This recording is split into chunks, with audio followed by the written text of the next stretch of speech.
Buenas tardes, soy Daniel Villegas, director general de LISA Institute. Bienvenidos a esta masterclass organizada por LISA, Venezuela, análisis de escenarios geopolíticos, y soy quien tendrá el placer de moderar esta sesión. La dinámica, básicamente, trabajaremos por bloques de preguntas: política, seguridad, defensa, energía, análisis regional, análisis hemisférico y luego análisis geopolítico a nivel mundial, internacional. Podéis dejar, por favor, vuestras preguntas en comentarios, en el chat, en preguntas y respuestas, que las iremos introduciendo de forma relevante y dinámica durante la sesión. Pero antes, daros un contexto, antes de presentar a quienes nos acompañan en el día de hoy. Como todo el mundo ya sabe, en la madrugada del 3 de enero de este año, distintos medios internacionales nos alertaban que Maduro había sido capturado por parte de Estados Unidos y trasladado a una prisión federal de Nueva York. Este hecho, sea cual sea la valoración política, que no vamos a entrar, el análisis que haremos es completamente agnóstico desde el punto de vista ideológico. Vamos a ser técnicos, vamos a ser analistas, evadiéndonos de la ideología que cada uno de nosotros podamos tener. Sin duda marca un punto de inflexión. No solo cambia el liderazgo de Venezuela y quizás de un movimiento como podía ser el chavismo, sino también el marco de incentivos de los actores, tanto a nivel interno en Venezuela como actores regionales, como también actores globales, ¿no? Y eso es lo interesante y lo que muchos medios de comunicación pues no están poniendo en el foco o no están sabiendo desgranar adecuadamente. En paralelo a todo ello, gobiernos vecinos y no tan vecinos activaron medidas de contención. Por ejemplo, Colombia anunció el despliegue de decenas de miles de efectivos en su frontera, y otros países tuvieron declaraciones, algunas tibias, otras neutrales, otras en contra de la captura, otros a favor, generando pues una nueva interpretación de lo que las relaciones internacionales, el derecho internacional o la geopolítica permite, aumentando aún más esa ventana de Overton de lo que es legítimo y de lo que no es tan legítimo, ¿no? Generando un debate muy importante en torno a esta acción. El tema de Venezuela no es algo doméstico, sino que debe interpretarse desde un punto de vista regional, como decíamos, hemisférico y global. Y para ello nos van a ayudar tanto Alejandro López como Jorge González. Es muy probable que ya muchos de vosotros les conozcáis, son director y subdirector de Descifrando la Guerra, un medio con el que colaboramos activamente, tanto en la divulgación y difusión, como son estas masterclass, como también en algunas clases del máster de analista internacional y geopolítico. Son también ambos mentores en máster, en los cursos, hablaremos también de ello a continuación, pero para el que no los conozca, Alejandro es antropólogo y director del medio de análisis Descifrando la Guerra. Está especializado en análisis de política internacional, ha hecho coberturas en terreno en Ucrania, en Rusia, en la cumbre de la OTAN. Su trabajo combina tanto investigación sociocultural con análisis geopolítico y, como decía, ejerce la docencia en LISA Institute en diferentes programas formativos. Jorge, por su lado, es profesor de Relaciones Internacionales en diferentes entidades y universidades, como es el caso de LISA, subdirector de este medio de Descifrando la Guerra. En su caso, es experto en análisis de política internacional, competencia entre grandes potencias, dinámicas de Oriente Medio, geopolítica de recursos, principalmente en África, coautor de Fuego en el Horizonte y de La pugna por el nuevo orden internacional, así como docente, mentor, profesor en diferentes programas formativos de LISA. Así que agradeceros mucho a ambos que podéis estar hoy acompañándonos en este análisis de Venezuela. Yo, Daniel, siempre es un gusto. Para comenzar, para romper el hielo, me gustaría hacerte, Alejandro, una pregunta, sin perjuicio de que Jorge luego te pueda complementar, y es acerca de este nuevo curso que tenemos de experto en análisis de conflictos bélicos, en donde hemos estado trabajando durante muchos meses, incluso más de un año, para poder ofrecer un contenido relevante, actualizado, sobre cómo deben analizarse este tipo de conflictos. Y me gustaría preguntarte cuáles son esos objetivos de aprendizaje que obtiene el alumno al realizar ese curso y a quién va dirigido. Sí, yo creo que una de las cosas más importantes que tiene ese curso es el ofrecer una óptica, ¿no? Distinta a cómo se ha tratado tradicionalmente el estudio de las relaciones internacionales, más basado en nuestra experiencia y en cómo hemos seguido, pues, distintos estallidos de conflictos, golpes de Estado, cuestiones bélicas, diplomáticas, comerciales, es decir, un análisis basado en cómo ha funcionado la realidad y que creo que es esencial para que la gente vea, pues, cómo quitar un poco la óptica de la opinión propia, ser un analista basado en lo que se está viendo y aplicar realmente con escenarios y casos reales todas esas cuestiones teóricas que también hay que conocer, pero que, bueno, creo que va un paso más allá y tiene ese valor añadido que todo profesional del mundo, en este caso del análisis internacional, debería conocer, no solamente las personas interesadas en cualquier tipo de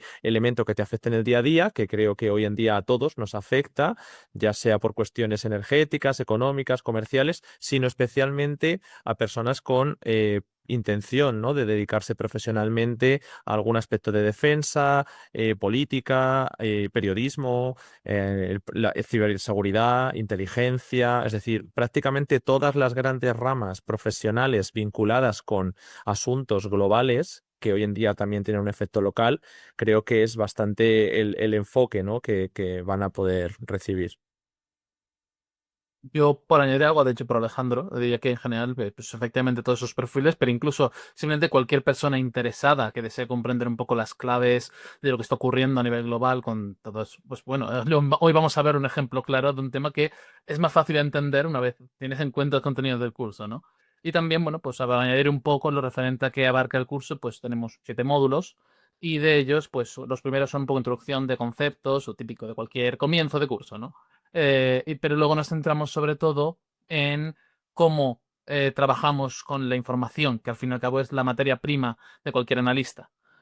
Cómo trabajamos con la información, trabajamos también ciclo de inteligencia y finalmente pues aplicamos todo lo expuesto para hablaros de varios conflictos modelo que han pasado en los últimos años y sobre los cuales pues nosotros hemos trabajado y tenemos la experiencia para poder compartirla. Hay que destacar que estos dos señores puede que sean en España los que más tiempo le han dedicado en los últimos 10 años a analizar conflictos bélicos.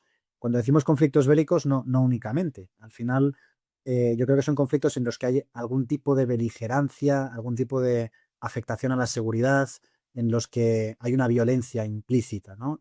No tiene por qué ser dos contendientes en una visión más clásica, tradicional de la guerra, sino, lógicamente, las guerras que nos han tocado vivir en la era actual pues son de todo tipo, son asimétricas, son guerras híbridas, por lo que en ese concepto ampliado de lo que es la guerra es en lo que entra este curso de experto en análisis de conflictos bélicos y donde Descifrando la Guerra, Alejandro y Jorge en particular, comparten su experiencia dedicando tantos tiempo a analizar diferentes conflictos en diferentes regiones del mundo para modelizar ese análisis y mejorar la objetividad, la especificidad y cómo se puede hacer informes que puedan ayudar a la toma de decisiones, tanto en el sector público como en el sector privado. Así que personalmente recomiendo encarecidamente que le echéis un vistazo.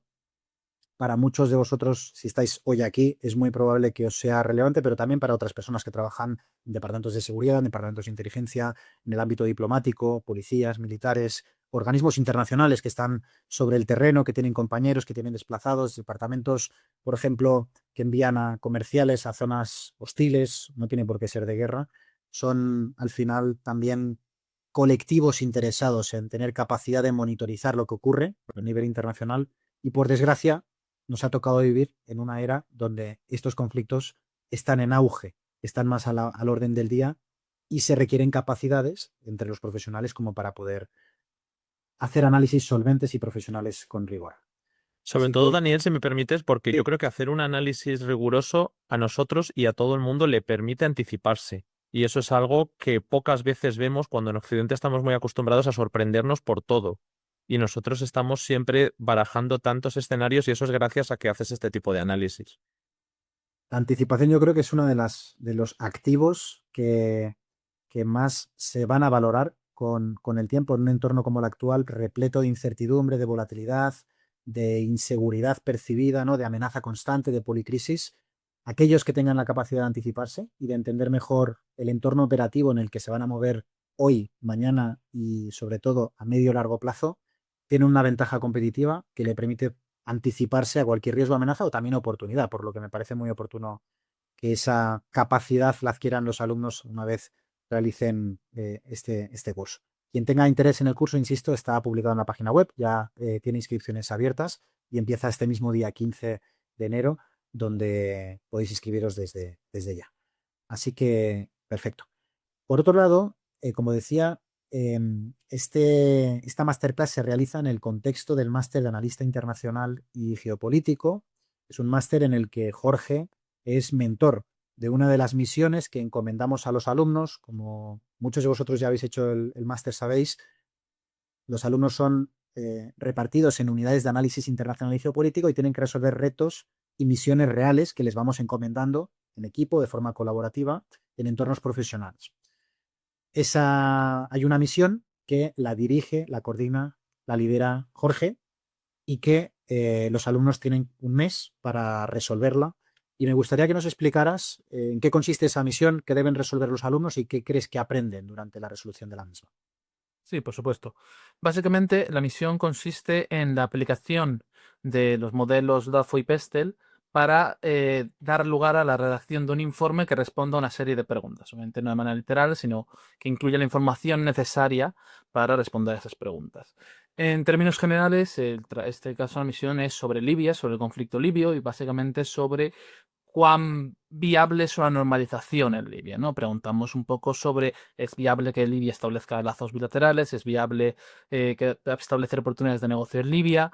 Y básicamente, pues lo que se busca es que a través del uso de estas herramientas, que ya están previamente familiarizados con ellas, al fin y al cabo, porque nuestra misión es las dos últimas, de hecho la última antes del TFM, y por lo tanto ya conocen estas herramientas, ya las han manejado antes, y ver cómo aplican esto a un escenario que, si bien no es de, digamos, la más rigurosa actualidad, porque al fin y al cabo Libia ya no está en el ojo mediático, por así decirlo, y no está bajo el huracán en primera instancia, tampoco es un conflicto que esté en su fase más activa, como podría haber sido en 2020, pero que tiene una cierta cualidad de sonarle ligeramente a los alumnos. No es fácil que hayan escuchado hablar algo de Libia. No es, por así decirlo, no es un conflicto mucho más remoto, mucho más ajeno a lo que podría ser.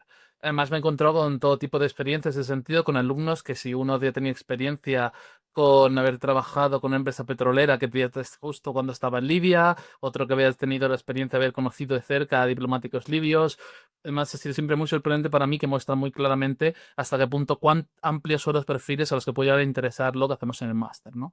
Y bueno, pues básicamente la idea es tener en cuenta esa cercanía relativa al escenario, pero al mismo tiempo esa distancia, ver cómo a la hora de dar un informe más o menos abierto, porque en realidad, más allá de responder a estas preguntas, la idea es que los alumnos sean más o menos libres a la hora de cómo contestar el informe y ver qué desafíos se encuentran y cómo los confrontan, ¿no? Eso es la principal idea detrás de esta misión. Y bueno, pues cuando terminen, pues básicamente se hace una presentación sobre este informe que han hecho y diálogo con ellos para hablar un poco pues de estas problemas, de estas inconveniencias que se han encontrado a la hora de hacer el informe.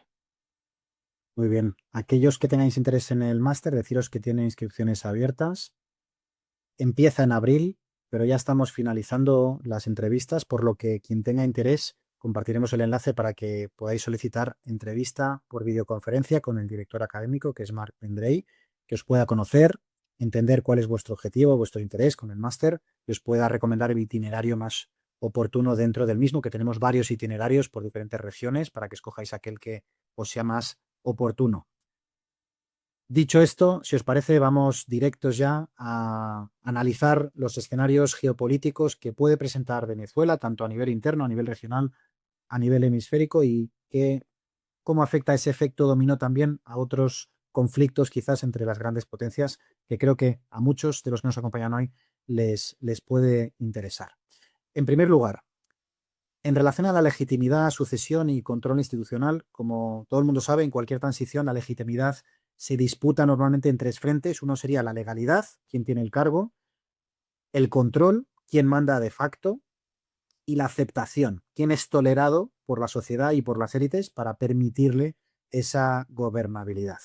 En Venezuela, la captura del presidente Nicolás Maduro y el ascenso de una figura de continuidad como puede ser Delcy, pues sin duda está en disputa y en debate, ¿no? Hasta qué punto esto tiene sentido y tiene permanencia a corto y medio plazo.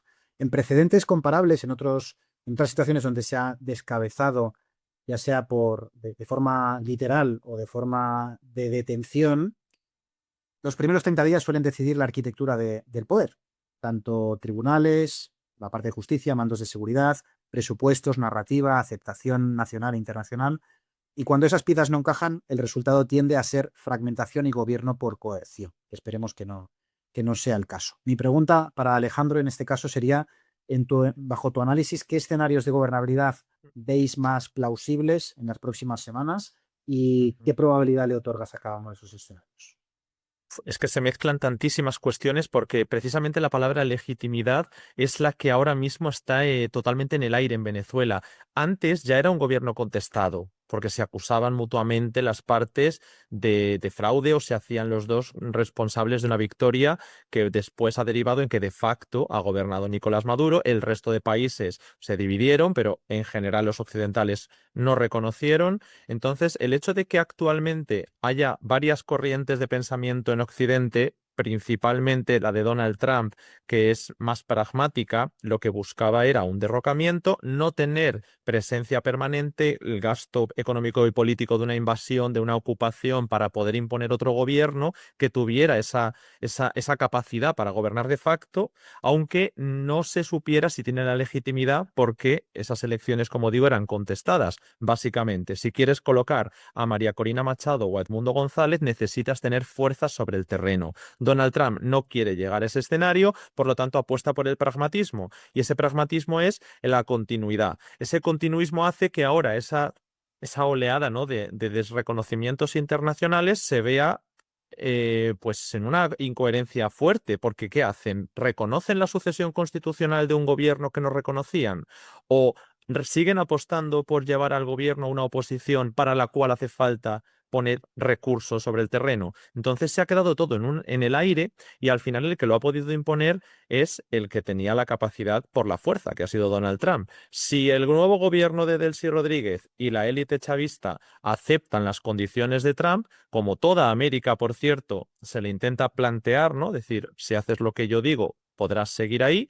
Ese gobierno podrá asentarse. Y como ves, da igual, en este caso, la legitimidad legal, y es más importante el de facto, ¿no?, que cada vez vamos más por ahí. Si no lo cumplen tanto este gobierno de Venezuela como otros en América o en general donde Estados Unidos pueda imponer sus condiciones, pues probablemente veamos o nuevas intervenciones o esa amenaza ya es un arma que Estados Unidos atesora.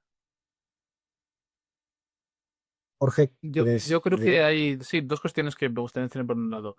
En los diferentes escenarios que yo creo que principalmente nos movemos entre tres ideas. La primera sería la de una continuidad de del gobierno de Delcy Rodríguez, vaya, que sería el escenario más que me parece más probable, o al menos en este momento, en el cual se mantiene una suerte de esa no sabría si llamarlo transición ordenada realmente, ¿no? Pero al menos esa continuidad del gobierno chavista, y veríamos qué ocurre en el más largo plazo. Por lo menos pensando en esos plazos, los primeros 30 días que he comentado esto antes, me parece que es el más probable.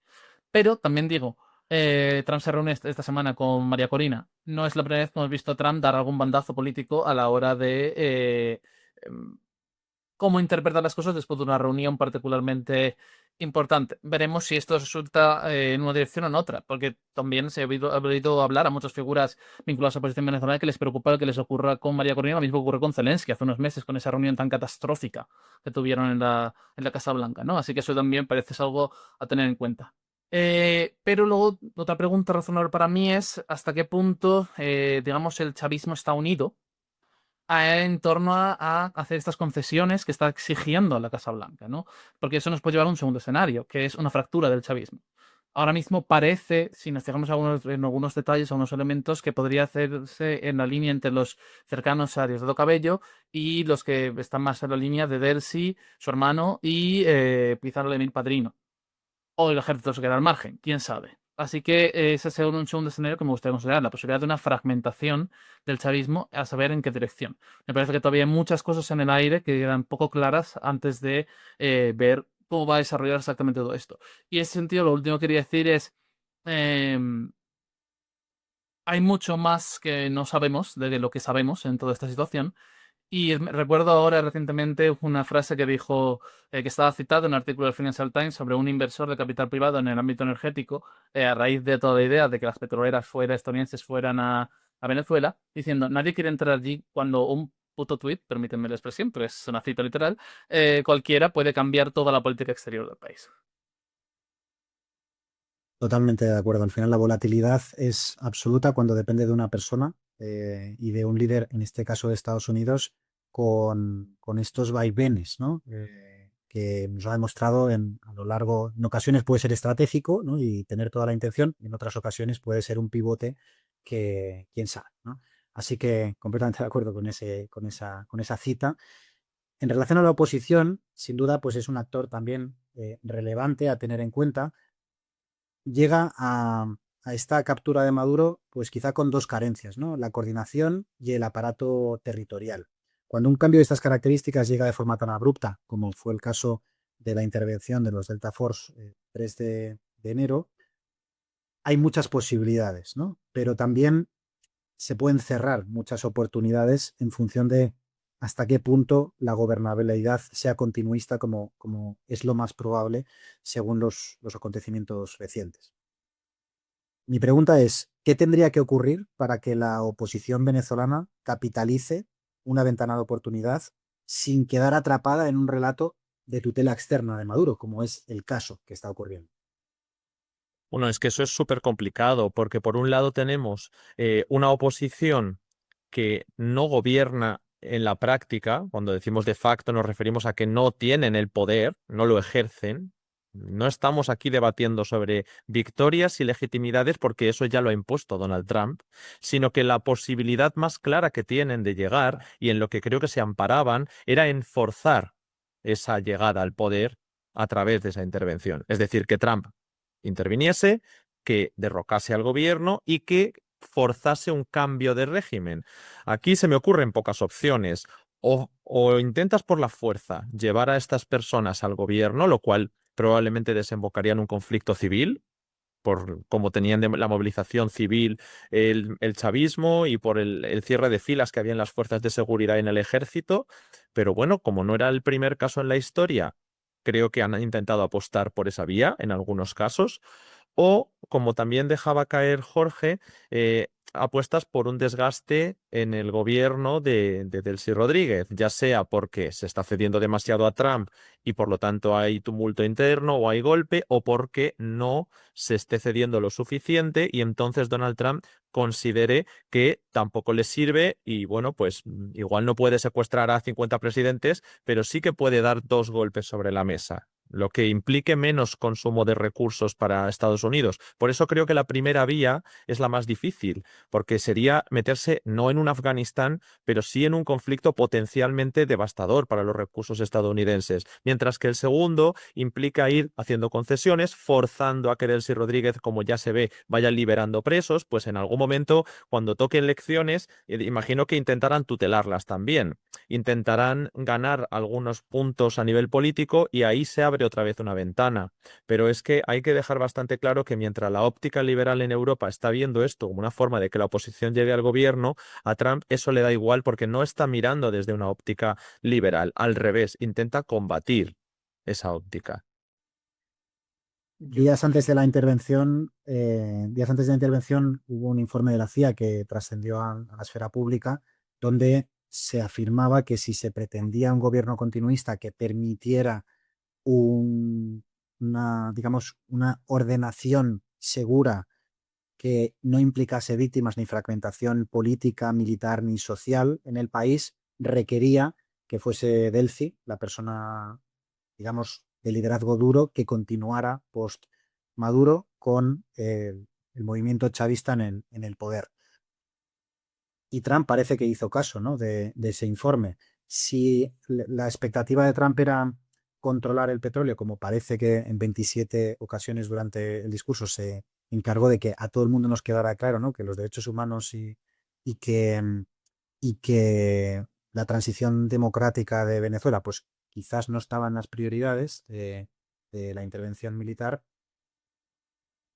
puede que subyazca en esa estrategia una ausencia de viabilidad de otro escenario, ¿no? Quizás es que esta es la única opción de conseguir una transición democrática sin que haya víctimas ni un conflicto abierto directo entre Estados Unidos y las Fuerzas Armadas venezolanas. De modo que, en línea con lo que comentaba Alejandro, se pueda transicionar de forma muy proporcional hasta conseguir descapitalizar al chavismo mientras se va facilitando un encaje y una apertura internacional como ya tiene, pero sobre todo a nivel nacional, de María Corina Machado y Edmundo González, con tal de que lleguen a esas futuras elecciones mucho mejor posicionados para evitar que haya un conflicto interno a nivel bélico. ¿Hasta qué punto creéis que Trump no mencionó los derechos humanos, hizo esa mención de María Corina Machado, dejándola fatal ante la audiencia internacional de forma intencional? De forma intencional porque sabía que ahora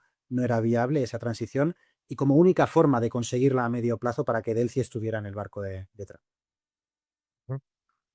Jorge. Vale. Yo pienso que, por lo primero de todo, voy a decir una cosa que dicen todos los miembros cercanos a Trump y insisten mucho en los últimos días, que hay que escuchar a Trump, ¿no? Es el hecho de que hay que escuchar lo que dice, porque pues, lo dices por algo, ¿no?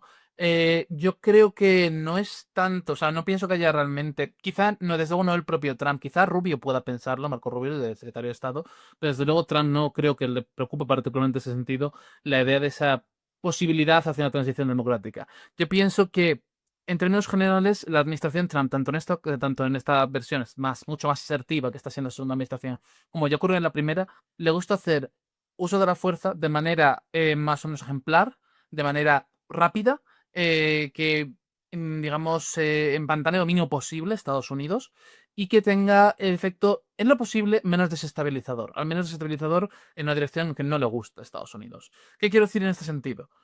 Yo creo que verdaderamente Trump, con sus 27 menciones al petróleo y todo lo que ha dicho posteriormente, que simplemente está hablando ahí de la rueda de prensa inicial, ha dejado muy claro que el control de los, digamos, elementos clave del acceso al petróleo venezolano es su prioridad número uno y que lo demás puede venir después, lo demás puede esperar. Si hay una transición a un gobierno mucho más favorable y mucho más, digamos, asequible a los intereses estadounidenses, la favorecerá. Pero si el gobierno de Delcy Rodríguez, y si es el chavismo de Rodríguez, consigue darle a Estados Unidos lo que quiere, no creo que sea en ningún sentido una prioridad para el gobierno estadounidense avanzar en esa agenda. Verdaderamente no creo que sea algo que desde luego esté en la mente de Trump. Además, yo siempre he dicho una cosa que es un poco dura de decir, pero me parece muy cierta, que es que a Trump no le gusta que le asocien con la imagen de alguien débil. Y la idea de que Trump, lo demás dejó muy claro. La oposición no tiene fuerza sobre el terreno, desde la perspectiva estadounidense, no tiene capacidad de controlar el Estado. Los líderes de oposición están fuera. Y eso es algo que para Trump pesa mucho, importa mucho. Yo creo que quieren evitar un escenario como el de Juan Guaidó, que claramente fue bastante poco útil para los intereses ni de la oposición venezolana ni tampoco de Estados Unidos. Es algo que claramente se quedó en lo que hoy en día entenderíamos como una retórica demócrata, que es por lo que en las elecciones de 2024 deberíamos estar pendientes de esa Big Tent que se acabó convirtiendo el Partido Demócrata, desde Bernie Sanders hasta George Bush, todo el espectro político defendiendo una línea que es justo la que estaba señalando, ¿no? Que sí hay que hablar de intervenciones, pero tienen que ser basadas en derechos humanos, en democracias bajo la óptica liberal, en esos valores compartidos que venden en Occidente, que siempre se han aplicado de manera arbitraria, no lo ha inventado Trump. Pero Trump ha decidido ignorar toda esa línea y por eso se enfrentó creando su propio movimiento, que llamamos Trumpismo, a toda esa Big Tent. Porque lo que él defiende son sus intereses. Y él, además, ya no se oculta, como en el primer mandato todavía podíamos ver algún tipo de halcón tradicional o sectores neoconservadores que tenían peso en la administración. Ahora mismo es verdad que sigue habiendo un poco de jaula de grillos, pero no se oculta. Él dice que van a por sus intereses y los van a imponer. Y van a imponerlo donde puedan. Por eso lo de las áreas de influencia. Y por eso el tema de Europa y de América y veremos a ver Oriente Medio. Pero no va a vender un discurso que sabe que se aplica de manera arbitraria. Otro de los actores clave en un contexto geopolítico y bélico como este son las Fuerzas Armadas, ¿no? Y también cualquier analista que se precie tiene que poner el foco en cómo están de cohesionadas, qué incentivos tiene, cómo es la línea de mando. En transiciones como la que se supone que está ocurriendo, con tanta alta presión, las Fuerzas Armadas suelen ser árbitro o por lo menos un actor principal. Su cohesión depende de lealtades personales, de percepción de costes-beneficios en todo momento, si siguen o si saltan del barco. Una fractura en esa cadena de mando eleva mucho los riesgos inmediatos, tanto la pérdida del control de los arsenales, violencia localizada, secesión de algunas unidades, como ha ocurrido en innumerables ocasiones en otros escenarios en donde el liderazgo se ve, eh, digamos, descabezado. Por eso mirar esa cohesión militar es mirar un poco el corazón del escenario, el centro de gravedad del análisis. Mi pregunta para ambos es, ¿qué escenarios veis en estas Fuerzas Armadas venezolanas? ¿Veis una cohesión bajo un mando único y respetado? ¿Veis una fragmentación por facciones? ¿Un repliegue para negociar garantías? ¿Qué escenario veis? A ver, yo sí que he podido percibir divisiones, pero como en todos los países hay facciones, ¿no? Y camarillas de poder y diferentes intereses. En este caso, sobre todo, Nicolás Maduro lleva años hablando de la confrontación con Estados Unidos, que vengan a por mí, todas estas cosas. Se supone que estaba preparándose de alguna manera. Claro, no para una guerra abierta quizá, pero sí para que si Estados Unidos quería derrocarle, hubiera bueno, derrocarle pensando en cambiar el régimen, hubiera un conflicto civil, hubiera una respuesta organizada de las Fuerzas Armadas, las fuerzas de seguridad y los grupos comunitarios, tanto de movilización civil como, bueno, pues son grupos comunitarios en general.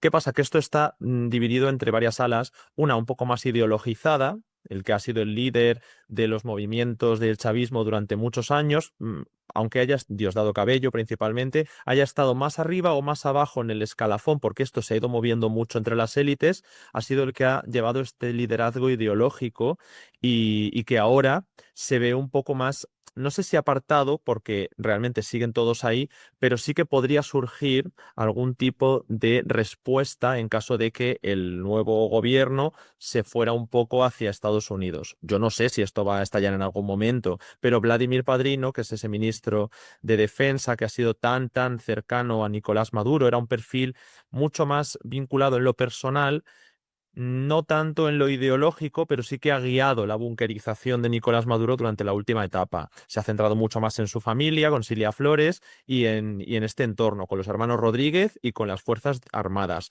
¿Por qué? Porque le interesaba tener atadas bien las fuerzas de seguridad para evitar golpes de Estado, porque ya Estados Unidos había intentado en varias ocasiones comprar algunas lealtades o incluso se llegaron a dar golpes de Estado durante el periodo de Hugo Chávez, ¿no? Entonces, que este tipo de cosas podían volver a ocurrir.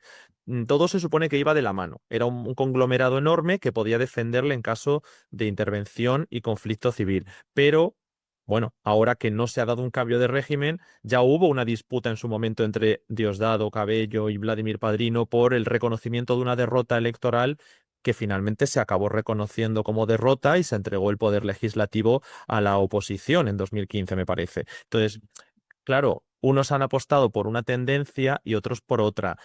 Que esto pueda restallar en función de las nuevas élites, puede ser. Pero ahora mismo el papel de las Fuerzas Armadas y de los grupos comunitarios van de la mano. Yo creo que esto no siempre tiene por qué ir de la mano. Hemos hablado de los grupos comunitarios, también llamados colectivos, algunos armados, otros no armados, y son otro actor clave también a analizar, lógicamente, en estos escenarios. Para el que no los conozca, estos colectivos son descritos como un mecanismo informal de control social que se utiliza mucho en criminología, pero que también es importante en el ámbito de la seguridad y la defensa, ¿no? Control social y, ojo, político de la sociedad. En escenarios de vacío de poder, estos colectivos actúan como una fuerza de choque o como actores autónomos, cierta autonomía, que protegen pues, la parte más local, la parte más distribuida de la sociedad. Cuando se normaliza esa coerción informal que realizan este tipo de colectivos, sin duda que la gobernabilidad depende de estos, ¿no? Y mi pregunta para vosotros es, ¿qué escenarios de comportamiento esperáis en este tipo de colectivos? Porque al final puede parecer fácil formar parte de un colectivo en un escenario en el que tu gobierno al que defiendes controla la situación completamente, pero en un escenario en el que eso está en cuestión, ¿consideráis que puede haber una subordinación a otro líder, una autonomización de estos colectivos y que cada uno pase a defender pues, a Diosdado o a Vladimir Padrino, o se produzca una fragmentación de liderazgo, que quizás haya un enfrentamiento con fuerzas regulares de este tipo de colectivos que van armados también? ¿Cuál es vuestro escenario en relación a este actor? Yo en ¿Mm? términos generales, y contestando un poco a la pregunta anterior, pienso que por ahora estamos ante un escenario de cierre de filas temporal, digamos, ante el shock inicial de la acción estadounidense, nos encontramos ante un cierre de filas. Si este cierre de filas se preservará en el tiempo, ¿no? Es algo que me parece que está muy en el aire. Pienso que, básicamente, pienso en la propia acusación que se ha hecho contra Maduro en Estados Unidos. Cabello sale entre los acusados. Está presente. También lo está el jefe del Tren del Agua. Pero, por ejemplo, el Padrino no lo está. Ni Delcy Rodríguez, ni su hermano. Y me parece que esa es una suerte de línea de falla, una suerte de separación que puede acabar gangrenándose dentro del chavismo dependiendo de cómo evolucione hacia el futuro. Yo pienso que Cabello tiene más influencia sobre los colectivos en términos generales y que podría permitirle una cierta un cierto atrincheramiento en cierto sentido dependiendo de cómo evolucione la situación, pero por ahora pienso que estamos ante un escenario de cierre de filas y de un poco esperemos a ver qué ocurre, a ver de cómo se desarrolla la situación. Ujú. Creo que este es el papel que tiene ahora mismo Delcy Rodríguez.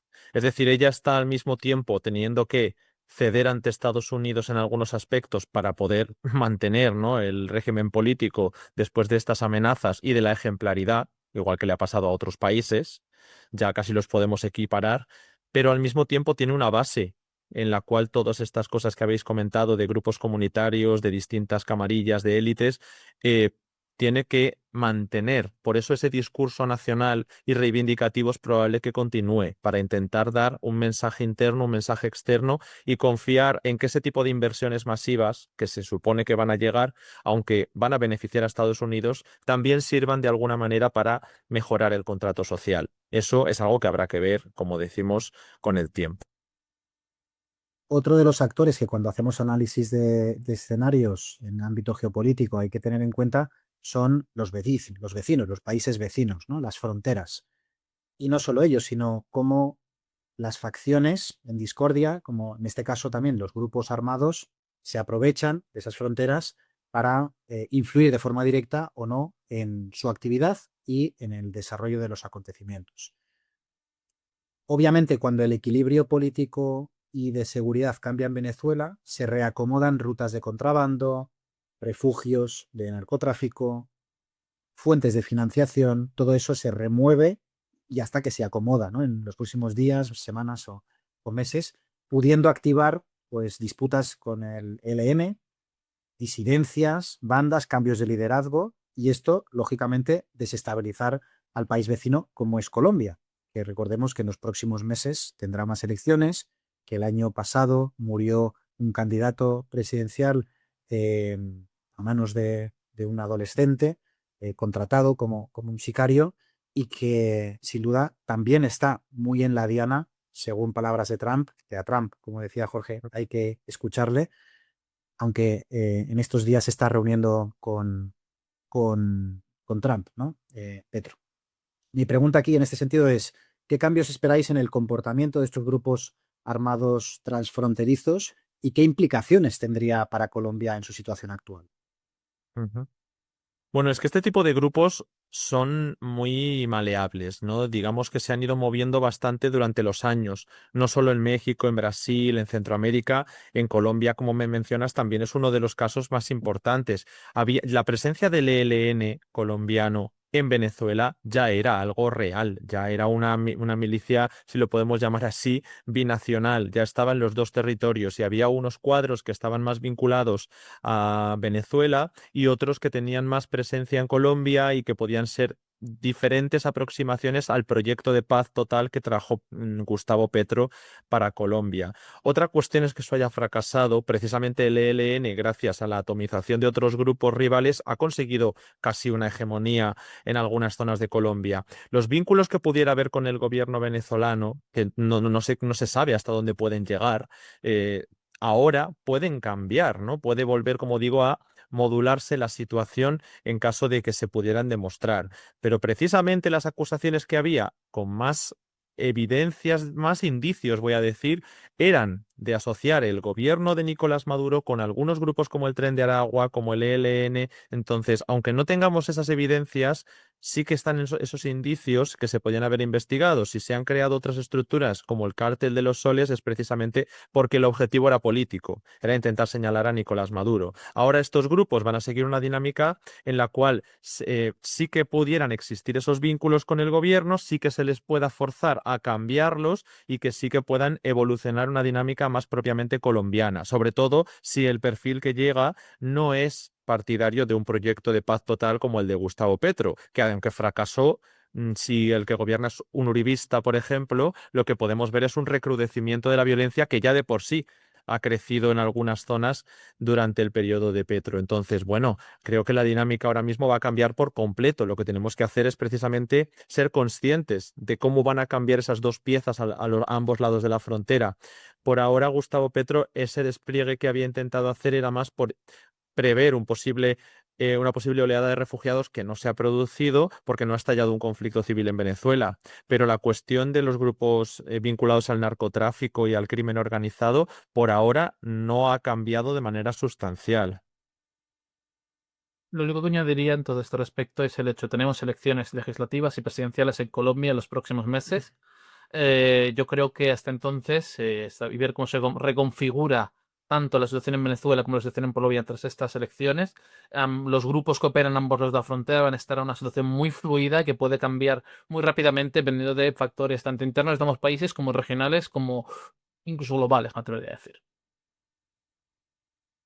Hablando de de esa globalidad del conflicto, hay un tema que es Venezuela ha sido aliado manifiesto durante décadas de un bloque, digamos, antiestadounidense, como puede ser Rusia, como puede ser Cuba, como puede ser China, Irán, entre otros, ¿no? Ha estado en ese enclave situado y manifiestamente cómodo y favorecido por estas grandes potencias o potencias regionales, dependiendo de la temática.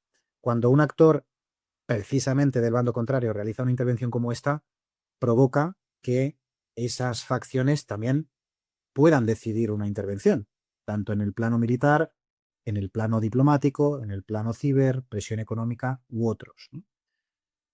En vuestra opinión, ¿qué escenarios de escalada o contención de estos actores geopolíticos, como puede ser China, Rusia o Cuba, que muchos asistentes están mencionándola, en relación al liderazgo actual de Venezuela? ¿Qué escenarios veis más plausibles que estos actores realicen como intervención externa sobre Venezuela? Ujú. Sí, es una pregunta que tiene muchas... ¿Cómo quieras, Alejandro? Si quieres empezar tú. No, adelante. Vale. Es una pregunta que tiene muchas capas, realmente, ¿no? Es una pregunta que podemos estar hablando el resto de la charla solo sobre esta pregunta. Yo creo que hay que diferenciar tres cuestiones allí fundamentales. Por un lado, el cómo afecta específicamente a actores externos. Voy a señalar aquí a China en particular, porque es digamos, el que tiene un efecto más importante de cara a la estrategia estadounidense. Luego, por otra parte, el cómo afecta al propio entorno regional, podemos decir, al propio entorno hemisférico, que aquí es donde Cuba puede tener un efecto más relevante. Y luego, pues, cómo afecta al equilibrio global, en ese sentido, donde ya podemos hablar del efecto que puede traer para Irán o para Rusia. Si nos centramos en lo primero, Antes estaban comentando alguien por el chat y yo aprovecho para sacarle un poco de edición, que es cierto, pues es principalmente la cuestión del valor del petróleo. China era el principal depositorio del petróleo venezolano, pequeñas refinerías, sobre todo para petróleo barato, sancionado, con el cual todos los riesgos legales importantes a ese respecto. Pero no es importante dentro del consumo general de petróleo de China. China consume una monstruosidad de petróleo, evidentemente, simplemente por el propio tamaño del país y de su economía. Y Venezuela realmente no era un porcentaje tan importante.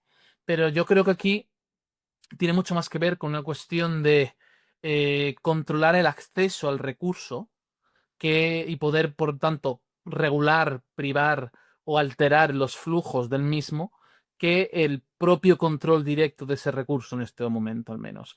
Algo que se ha hablado mucho estos días, nosotros también en Descifrar lo hemos hecho. El petróleo venezolano es muy amplio, es reservas más grandes del mundo, pero es difícil de acceder, requiere una inversión muy grande.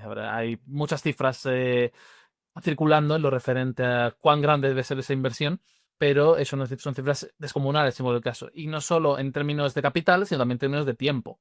Se habla de 5 años en mejores casos, una década lo más probable, antes de cambiar drásticamente cómo funciona toda la producción petrolera en Venezuela, ampliarla de manera sustancial.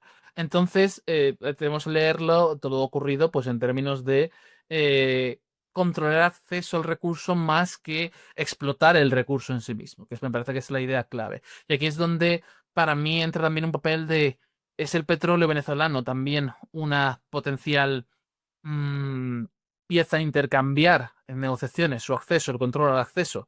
Porque pienso, por ejemplo, recientemente hemos tenido el año pasado, entonces, con todo el conflicto comercial entre China y Estados Unidos, la cuestión de las tierras raras, el acceso por el control, el casi monopolio que tiene China sobre el refinamiento y las tecnologías vinculadas a la explotación de las tierras raras. Eso ha sido una carta vital en las negociaciones comerciales y puede volver a serlo.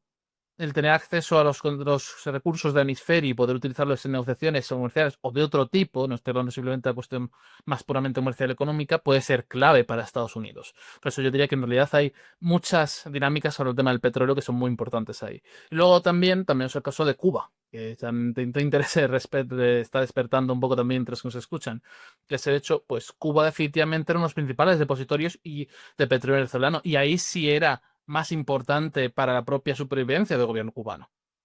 Y esto también nos lleva a otra cuestión relevante, que es el otro principal proveedor de petróleo para Cuba, México, con quien este verano Trump va a sentarse a renegociar, mejor dicho, el USMECA, el Tratado de Libre Comercio de América del Norte.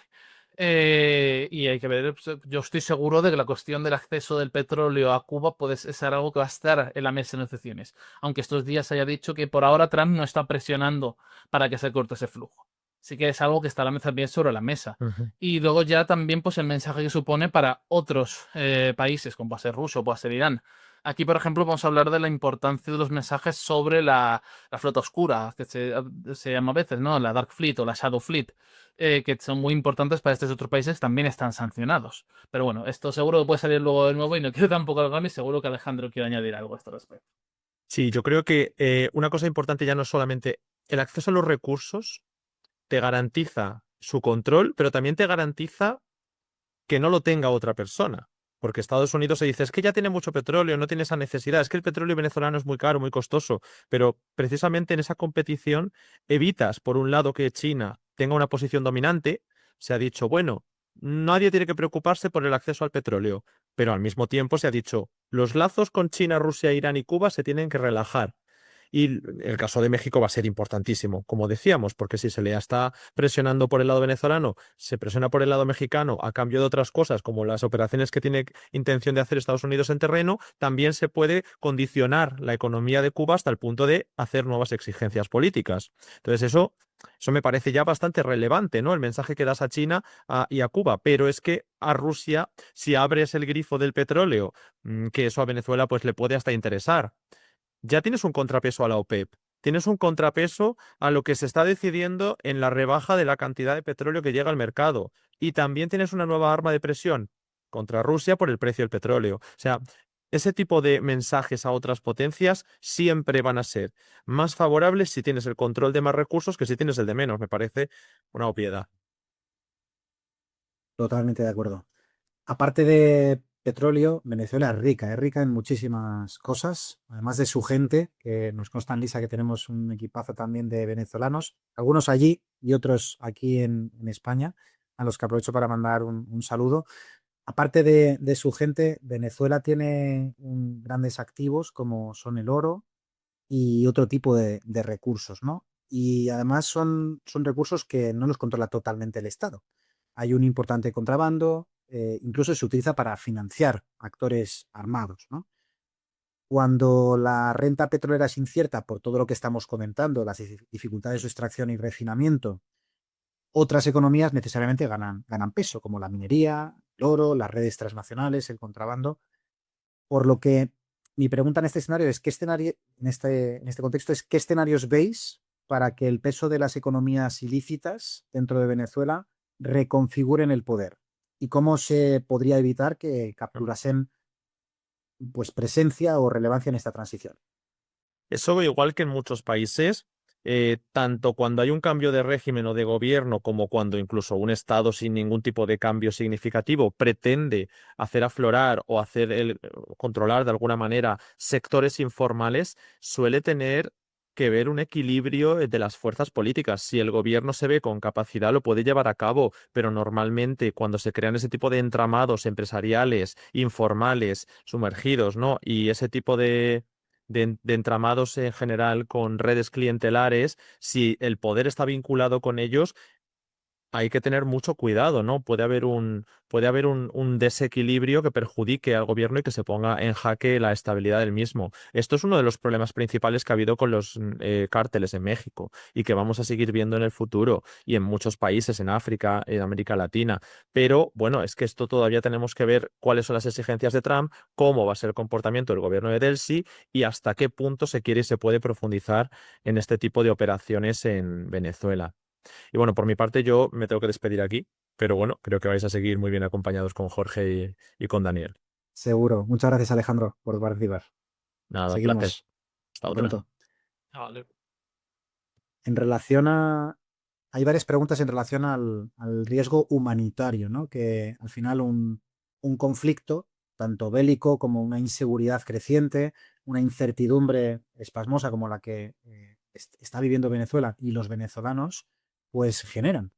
Y pongamos el foco en Colombia, ¿no? Al final, cuando tu vecino con una frontera tan porosa como la venezolana colombiana sufre esta inseguridad, su gente lógicamente puede tomar decisiones de irse de Venezuela, como tantos millones ya han hecho y seguirán haciendo, ¿no? En este contexto. ¿Qué escenarios ves para Colombia? ¿Ves una contención militar defensiva en este sentido, en un contexto electoral y con una quizás un posicionamiento antitrumpista dentro del gobierno actual de Gustavo Petro? ¿Una diplomacia activa regional para un poco equilibrar y salir en la foto, no verse perjudicado en las elecciones, pero tampoco provocar demasiado al tío Sam? ¿O por contra, una asunción de riesgo superlativa dentro de Colombia que desestabilice el país como tal? Yo creo que aquí hay una combinación de factores a tener en cuenta. Primero, a Colombia claramente, lo estaba mencionando antes Alejandro, ¿no? Le alarmaba mucho la posibilidad de esta intervención en Venezuela, de cómo podía desarrollarse y podría provocar una crisis humanitaria aún mayor de la que ya vive la región en ese sentido. De hecho, una de las primeras cosas que hizo Petro el mismo día en el cual se produjo los ataques fue desplegar el ejército en la frontera por si acaso, en ese sentido, ¿no? Por si la inestabilidad desbocaba en quién sabe qué. Por el momento no parece ser el escenario. Y en buena medida yo creo que el cómo vaya a evolucionar la situación va a depender mucho de esa estabilidad interna que pueda alcanzar el gobierno de Rodríguez y esas negociaciones con Estados Unidos. Se habla en prensa, por ejemplo, de que el secretario de Estado, perdón, el secretario de Tesoro, Bessent, ha Ujú. dicho que están mirando para ver si levantan algunas de las sanciones a Venezuela la semana que viene. Si lo hacen, eso facilitaría bastante la estabilización de la situación interna en Venezuela. Y eso podría facilitar no la salida, sino el regreso de venezolanos al país. Y eso sería, yo creo que recogido con alirio por muchos gobiernos de la región, en realidad, ¿no? Al fin y al cabo ha habido un desplazamiento muy importante de población y en parte también es un objeto de deseo para Trump en ese sentido, porque yo siempre lo he comentado, la política para con Venezuela es es otro ejemplo, por así decirlo. Nosotros tenemos muy claro que va a ocurrir algo con Venezuela, porque es como el cruce caminos de todas las prioridades políticas de Trump. Puede tocar el tema del narcotráfico, puede tocar el tema de la inmigración, puede tocar el tema de la competencia entre grandes poderes, todo se entremezcla para dar lugar a que la cuestión venezolana sea importante para la administración Trump. Por eso me parece también muy relevante recordar, esto acaba de empezar realmente. Esto lleva, hablábamos de que, mira, nosotros empezamos a hablar de la posibilidad de una intervención, una universidad seria, de una intervención de Estados Unidos en Venezuela en agosto del año pasado, ¿no? Que fue ya cuando empezó a haber esa concentración de recursos militares navales en la región del Caribe, que nosotros pues parecía que los indicios se iban acumulando en que íbamos en esa dirección. Y de hecho lo que se ha publicado después de intervención en prensa nos dice que efectivamente estamos leyendo bien los indicios.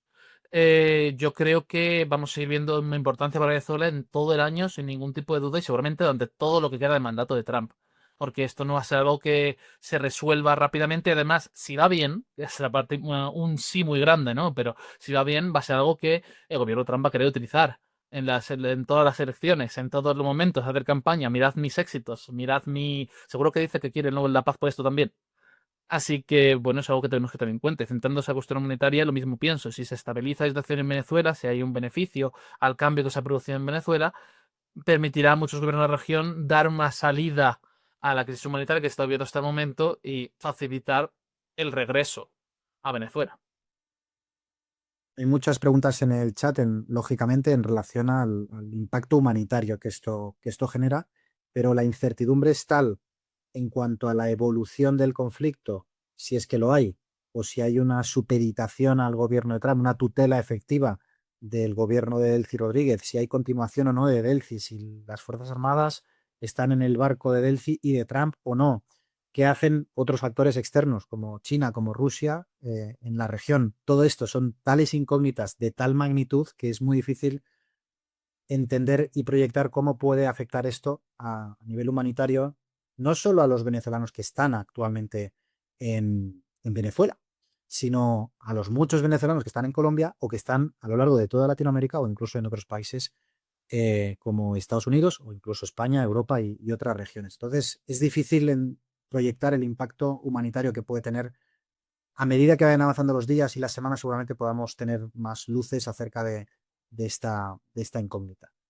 Pero dentro de este bloque regional hemos hablado de Colombia. ¿Qué otros actores como analista de conflictos consideras que también deberíamos poner en el foco? Brasil, Cuba, quizás aquellos países cuyos gobiernos actualmente son muy pro-Trump, son aliados explícitos de Trump.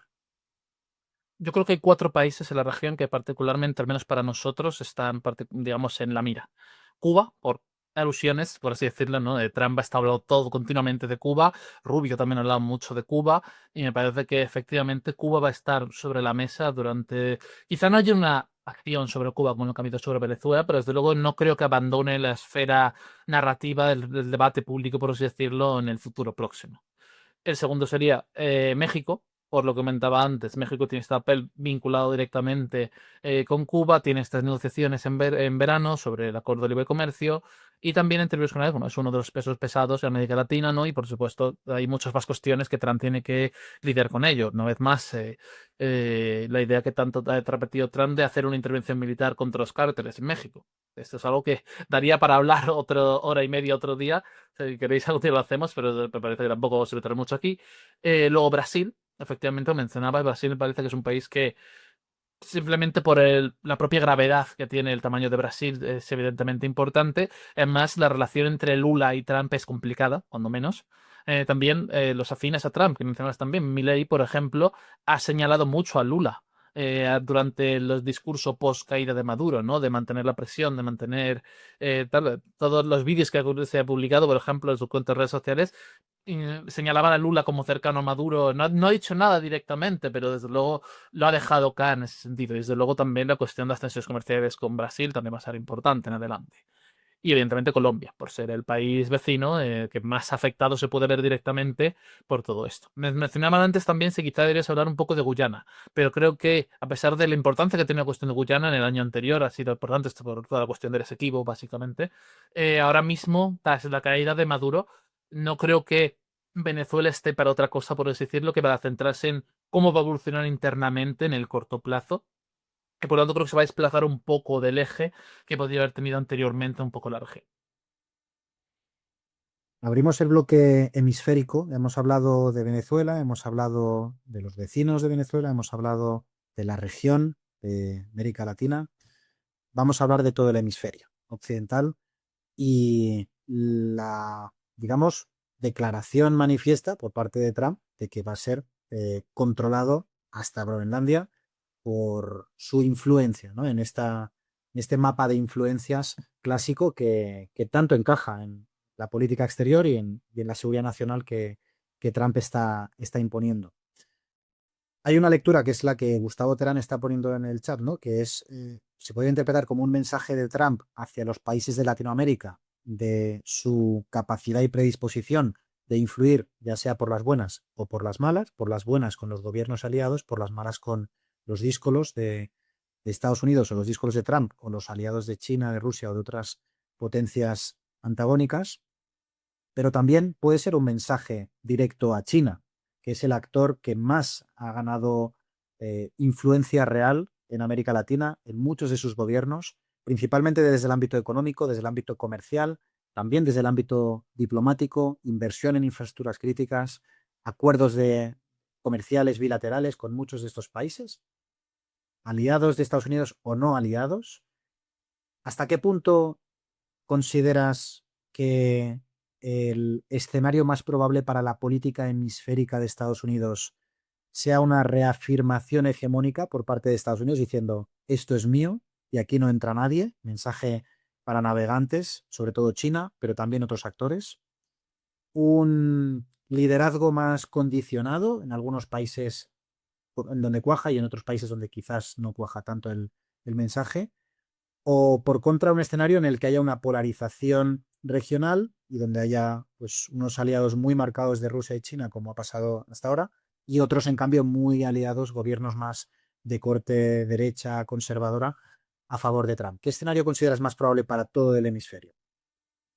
Yo creo que normalmente aquí hay que leerles a lo que dice la administración estadounidense, ¿no? Por un lado, tenemos la Estrategia de Seguridad Nacional, que se publicó en diciembre de 2025, que decía, sin ambigüedad, es Doctrina Monroe, el afirmar y hacer cumplir un corolario Trump a la Doctrina Monroe. Y el propio Trump lo ha dicho posteriormente, está hablando de nuestro hemisferio, está hablando en ese sentido en un sentido exclusivo, además, de los recursos de nuestro hemisferio no pueden estar a disposición de nuestros rivales o de aquellos que nos pueden ser hostiles. Este es un discurso que ha dicho Trump, lo ha dicho Hexet, lo ha dicho Rubio. Ha sido consistente en ese sentido. Es una reivindicación total, clara, concisa de la doctrina Trump, perdón, la doctrina Monroe, entendida como corolario Trump o como doctrina Donroe, que dice el propio Trump, ¿no? Un poco en broma, ¿no?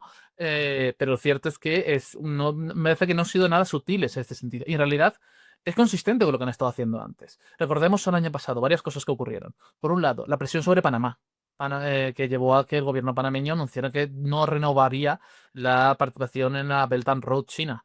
La presión para que firmara un nuevo acuerdo para que se pudiesen desplegar tropas estadounidenses cerca del canal. La cuestión de los puertos controlados por empresas de Hong Kong que querían que se transfiriesen a empresas estadounidenses. Por poner el ejemplo de Panamá, pero también tenemos otros. Y también un poco doctrina de palo y zanahoria en ese sentido, ¿no? Esto es algo que manifestaba particularmente bien Rubio en un artículo que publicó el año pasado, creo que fue en el Wall Street Journal, en el cual hablaba básicamente de aquellos que estén con nosotros se verán favorecidos, tendrán menos aranceles, tendrán ayuda económica. Argentina, me parece que es un caso paradigmático con la cuestión del apoyo al peso, la intervención eh, monetaria tan importante que han tenido en apoyo a Milei, la centralidad que le han dado también a Milei, en buena parte con las visitas a la Casa Blanca, y ahora vemos digamos, el palo en la cuestión de Venezuela, quién se resistía, quién más se oponía, por así decirlo, más visualmente estaba en contra de la política estadounidense. Hemos visto la operación contra Maduro. Yo creo que en este caso está muy claro de que pretenden. Se habla mucho estos días de si que volvemos a un mundo de esferas de influencia, si hay ese reparto entre los tres, ¿no? Entre China, Estados Unidos y Rusia y demás.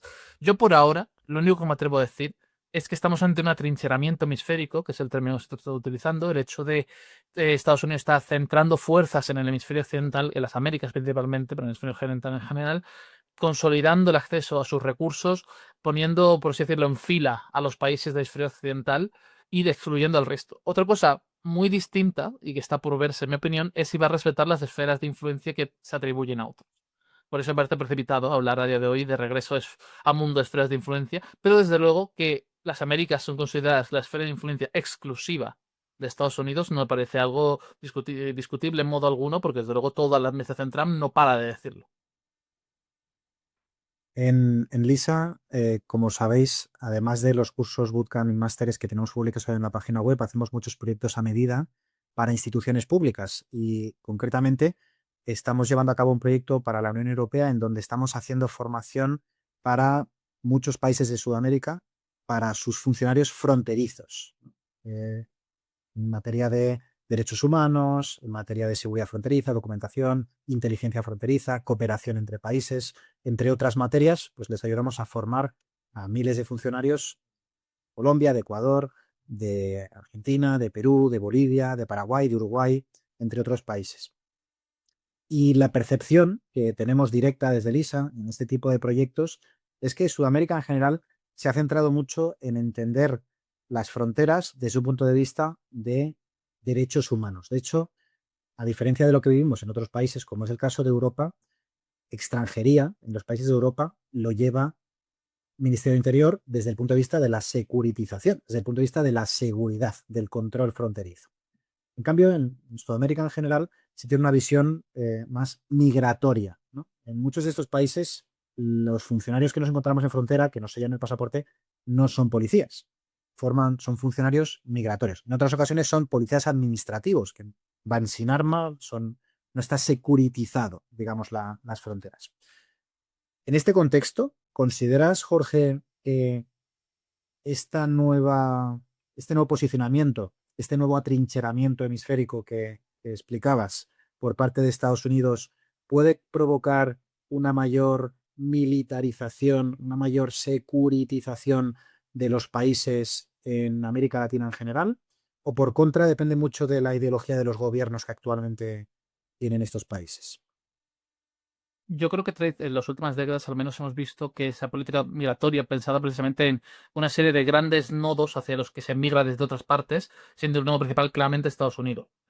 Esa idea de Estados Unidos como nodo de receptor principal, yo creo que definitivamente ha llegado a su fin. Lo digo aquí no solo por el propio Trump, que claramente tiene la política de, pues, no voy a decir fronteras cerradas, pero prácticamente estaban hace unos días vanagloriándose de que habían revocado 100.000 visas en 2025 y que se había reducido prácticamente a cero las entradas desde la frontera sur. Yo creo que incluso si saliese Trump, no solo el propio Trump, sino el trumpismo, por así decirlo, del poder en Estados Unidos en 2028, no se volvería una política de puertas abiertas como la que ha existido en décadas anteriores. Se volvería algo quizá más suave, desde luego no con los despliegues del ICE que estamos viendo en las calles estadounidenses estos días, ¿no? Pero aún así duro con la inmigración. Yo creo que ha habido un cambio drástico a nivel global, empezado por Estados Unidos, pues yo creo que es a nivel global, de cómo se percibe la inmigración como una cuestión de seguridad y control de fronteras en ese sentido. Entonces, los gobiernos afines se van a alinear, porque me parece que es parte del paquete de medidas, por así decirlo, que va a implantar Washington para la región. Pero incluso los no tan afines, y estoy pensando aquí en el gobierno mexicano, por ejemplo, que la propia Sheinbaum está, de dicho en varias ocasiones, tiene muchas opiniones divergentes con Estados Unidos, pero tienen que escucharlo porque es su socio principal, su vecino principal. Yo creo que incluso aquellos que, simplemente por cercanía, aunque no sea cercanía ideológica, sino cercanía geográfica o de peso económico, de peso político, también van a verse arrastrados en cierta medida a cambiar cómo interactúan ellos con migración, porque es un cambio político, yo creo, como digo, de carácter global y que vamos a ver en términos generales todo ese giro hacia la securitización de las fronteras de manera mucho más drástica. Hemos hablado de Cuba, se está preguntando mucho por el chat acerca de Cuba y tiene sentido hablar de Cuba porque en la ecuación venezolana ha estado Cuba presente como actor que ayudaba en seguridad e inteligencia al chavismo. Solo hay que ver que todas las víctimas confirmadas en la operación de Estados Unidos de los Delta Force fueron cubanas, que eran los que protegían de forma más cercana el primer círculo, anillo de seguridad de Nicolás Maduro. ¿Cómo crees que le puede afectar esta situación a Cuba? ¿Cómo crees que le puede impactar no tener los recursos energéticos baratos que podía tener? Esta falta de apoyo de un aliado tan directo como podía ser Venezuela, si es que deja de existir este apoyo. ¿Cómo consideras que puede afectarle a la región? Y también, ¿cómo consideras que al final Marco Rubio, con ese pasado, ¿no? Y ese vínculo con la isla, también puede poner en el mapa de prioridades hemisféricas para poder hacer algo similar a lo que han hecho con Venezuela? ¿Cuáles son los escenarios que tú dibujarías? Estoy totalmente de acuerdo que Rubio tiene una vinculación que va más allá de las políticas y la estrategia de Estados Unidos, una vinculación personal con la cuestión cubana y cómo abordarla en términos generales. No dudo que va a ser una cuestión que le dé más peso a la isla, ya que quizá podría tener otras circunstancias en el tablero estadounidense, por así decirlo. Respecto a los efectos específicos, es innegable que la situación económica de Cuba es precaria, es complicada, lleva siendo mucho tiempo realmente, ¿no? Y desde luego no creo que en ningún sentido vaya a verse beneficiada del shock del bloqueo del acceso al petróleo venezolano. Si será capaz de sobrellevarlo, ya sea incrementando su relación con otros países, el principal candidato a esto es México, evidentemente, o no, es algo que todavía está por verse. Desde luego, también dependerá de cuánta presión ejerza verdaderamente el gobierno estadounidense sobre Cuba. Si se convierte simplemente en una idea de fondo que está ahí, pero surgen otras prioridades, por ejemplo, ahora estamos Groenlandia, tiene una prioridad más grande sobre la mesa, la cuestión de Groenlandia, o Irán, que ha anunciado Trump estos aranceles del 25% a quien negocie con Irán y dice que esta noche va a hablar más sobre Irán en la televisión, en un mensaje, en una rueda de prensa que va a dar, y que su mensaje de apoyo a las protestas en Irán que ha hecho hace un rato en sus redes sociales, ¿no? Evidentemente, las prioridades se acumulan.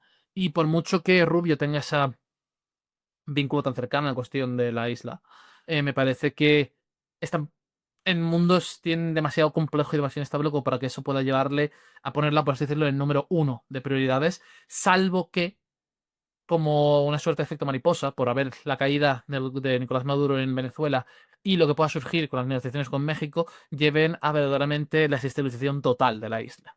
Es decir, en mi opinión, cuán importantes sean los efectos y cuántas consecuencias tengan realmente va a depender más de la propia capacidad de Cuba adaptarse al nuevo escenario y de cuánto se estabilice en el proceso de hacerlo, más que de que Estados Unidos vaya a tener una particular atención, un particular interés en cambiar la situación de la isla de inmediato. Todo depende, por supuesto, todo puede cambiar. Estamos en un mundo buca, ¿no? Desde luego hay una inestabilidad, hay una incertidumbre considerables, pero yo creo que en este momento, a pesar de el interés mostrado, no está ni en el top 3, por así decirlo, de prioridades políticas exteriores de la administración. Y si Cuba es capaz de soportar el cambio que le supone, evidentemente, el cambio de situación en Venezuela, yo creo que por ahora no vamos a ver nada drástico en lo referente a la isla. No, coincido totalmente. Al final, simbólicamente tiene un peso, Cuba, importante, sobre todo para Marco Rubio, pero comparado con el peso que puede tener Venezuela, con el peso que puede tener Groenlandia, Oriente Medio en su conjunto o en concreto el conflicto palestino-israelí o Irán, Ucrania, la relación con China y el mar de la China y la protección de Taiwán y todo lo que va surgiendo sobre la marcha hacen que Cuba pues seguramente esté en un top 10 o menos, ¿no?, de las prioridades de política exterior. Pero sin duda una Cuba debilitada es una consecuencia natural de que en el escenario de gobierno continuista de Delcy Rodríguez supeditado a Estados Unidos, pues se va a ver afectada y, como ya le han dicho, cuanto antes negocie quizás mejores condiciones va a tener y es posible que eso lo consigan explotar ante una falta de recursos extrema de los que ya tenían, pues al final yo creo que van a conseguir forzar, aunque no esté en el foco de las prioridades de política exterior, un cambio, una transición quizás en la isla de una forma quizás indirecta, ¿no?, por las consecuencias que puede tener no disponer de los recursos que Venezuela les otorgaba. Hemos hablado a nivel país, Venezuela, a nivel vecinos, a nivel regional, a nivel hemisférico. Y para los que han llegado hasta aquí, siempre hay premio, lógicamente. Vamos a hablar también de lo interesante que supone la geopolítica, ¿no? El orden internacional, el tablero global donde juegan los mayores, los que tienen más recursos, más capacidades, y los que llenan también tantos telediarios y tantos medios de comunicación. Tenemos varias preguntas muy interesantes, algunas con mucho debate, que os animo a participar en el chat para ver también qué opináis, porque nadie tiene la verdad absoluta y todo lo que estamos hablando también está sujeto a revisión y a opinión y análisis. Pregunta acerca de normas internacionales, soberanía, intervención, los precedentes que genera la captura de Maduro por parte de Estados Unidos. El Consejo de Seguridad y foros internacionales, pues el debate se mueve entre dos marcos, soberanía y no intervención, frente a argumentos de seguridad, justicia o protección regional, ¿no? Hay argumentos muy válidos en los dos bloques y no es por no mojarme en particular, sino porque considero que son compatibles. En un entorno de futbolización de la política y de la geopolítica, pues considero que puede haber analistas, puede haber personas que puedan estar a favor de la no continuidad de Maduro en el poder por miles de motivos y cuestiones de legitimidad y derechos humanos, como también pueden estar en contra del intervencionismo por parte de Estados Unidos en una potencia regional o en un país ajeno, con lo que eso supone, ¿no? Entonces, una cosa no quita la otra, pero sí que me gustaría preguntarte acerca de qué precedentes puede sentar este episodio para el orden internacional y cómo consideras que pueden reaccionar distintos bloques geopolíticos, como podría ser el bloque occidental, BRICS, el contexto de Oriente Medio o incluso el sur global. ¿Cómo pueden reaccionar? ¿Pueden emular lo que ha hecho Trump en otros conflictos de su interés? ¿Pueden simplemente posicionarse en contra de Trump y perjudicar a sus relaciones con Estados Unidos? ¿Cómo crees que pueden evolucionar los escenarios? A ver, yo creo que es una cuestión complicada en varios aspectos. La primera es el efecto que tiene el derecho internacional. Yo creo que no es discutible. Si se puede hablar, mencionaba antes en el chat la posibilidad del derecho penal internacional frente al derecho público internacional. Yo creo que en tanto en cuanto hay una digamos, una legitimidad discutida a nivel internacional, Nicolás Maduro seguía teniendo la figura de jefe de Estado de Venezuela, aunque no fuese reconocido por muchos, y por lo tanto no hay una duda en este sentido sobre que ha sido una vulneración del derecho internacional a su captura. Me parece, veremos cómo se desarrolla. De hecho, tengo bastante interés por ver cómo se desarrolla el debate legal en Estados Unidos, porque también pienso que algunas de las causas penales que se han abierto son complicadas de sacar adelante. Y más no solo complicadas, sino también peligrosas de que salgan adelante, porque pueden sentar unos precedentes complejos. Ya a nivel legal, meramente, ya no hablo a nivel político. Pero bueno, una vez superada esta cuestión, es un aviso a navegantes, en cierto sentido, ¿no? Es desde luego un aviso de, como decía antes, a Trump le gusta usar la fuerza como demostración de poder, una demostración de capacidad. Y efectivamente la captura, llegar, por así decirlo, a la capital de un país en una noche con nocturnidad, que algo así, por así decirlo, capturar al líder del gobierno y llevártelo, es una demostración de fuerza clara. ¿Para quién es la demostración de fuerza? Para todo el mundo, en realidad. No es sobre todo para América Latina, también para China, aunque sobre todo para América Latina, pero es una repercusión a nivel global.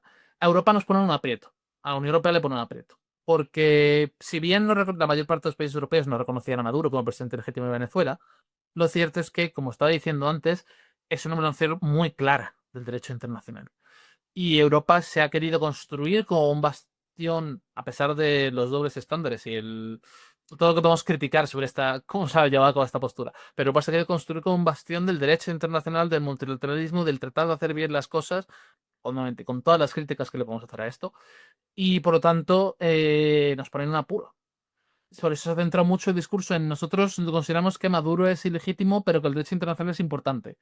E intentar pasar un poco de puntillas todo lo posible por todo esto, porque además cualquier gobierno que no sea, porque además todas las figuras de la Unión Europea prácticamente, al menos las figuras que están en el gobierno, porque aquí hay una variedad muy interesante de posturas, porque desde la oposición o desde figuras que no son la primera línea del gobierno, ha habido comentarios mucho más críticos con lo que ha hecho la administración Trump. Pienso, por ejemplo, el ministro de Exteriores francés, Barrot, ha hecho un comentario muy crítico. Y algunas de las pocas figuras públicas que es de primera línea que se han hecho, por ejemplo, el primer ministro eslovaco, Fico, también ha sido muy, muy crítico y muy, muy duro con Trump, hablando de cómo las grandes potencias hacen eso, hacer lo que les da la gana, y que él, como líder de un país pequeño, no puede apoyar en ningún modo una vulneración semejante al derecho internacional porque les pone a ellos en peligro.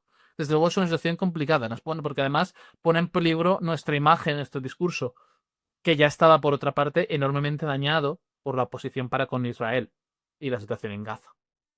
Entonces es como un golpe más a la imagen que quería construir la Unión Europea, al posicionamiento que le construye a nivel internacional la Unión Europea, y además que nos pone en otro contexto muy peliagudo, que es la cuestión de Groenlandia.